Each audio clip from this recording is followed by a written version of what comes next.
और गांधी में, तूफान और आंधी में, तख्त और खाट में, पत्थर और पाट में, राजा और रंक में, बांसुरी और शंख में, कृष्ण और कंस में बड़ा ही अंतर है, बड़ा ही अंतर।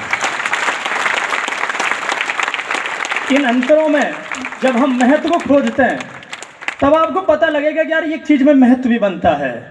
और ज़िंदगी में कभी कोई चीज़ छोटी नहीं होती, कभी भी नहीं होती, क्योंकि छोटी छोटी चीज़ों से मिल करके बड़ी चीज़ें बनती हैं। तो हर चीज़ का महत्व है।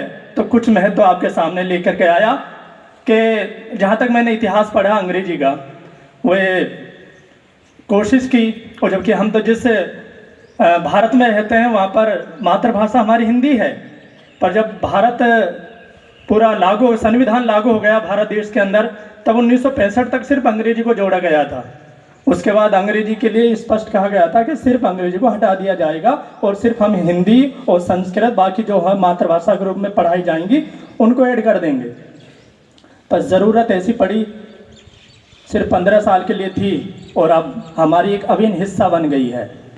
तो मैं बात वहीं से शुरू करता हूँ कि पढ़ाई में अंग्रेजी का और नौकरी में अर्जी का, अर्जी यानी सिफारिश, पढ़ाई में अंग्रेजी का और नौकरी में अर्जी का, सिलाई में दर्जी का और होटल में बावर्ची का, पंचायत में प्रधान का, खेती में किसान का और ज़िंदगी में ज्ञान का, शिक्षा में टीचर का, ड्राइंग रूम में फर्नीचर का और शहरों में पिक्चर का और नमकीन में मिक्सर का, है ना। अंतिम 4 लाइन है।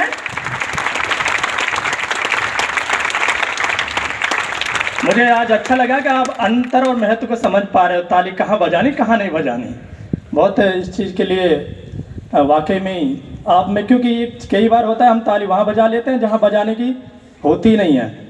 और राहत इंदौरी वाला एक मुझे आज भी वाकया मैंने उनको लाइव सुना था, तो वो अब तो खैर इस दुनिया में नहीं है।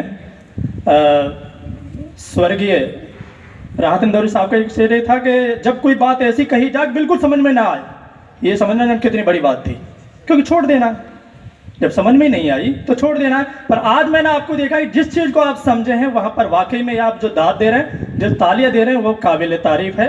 तो मैं कह रहा था आपसे कि शिक्षा में टीचर का, ड्राइंग रूम में फर्नीचर का और शहरों में पिक्चर का और नमकीन में मिक्सचर का, देहात यानी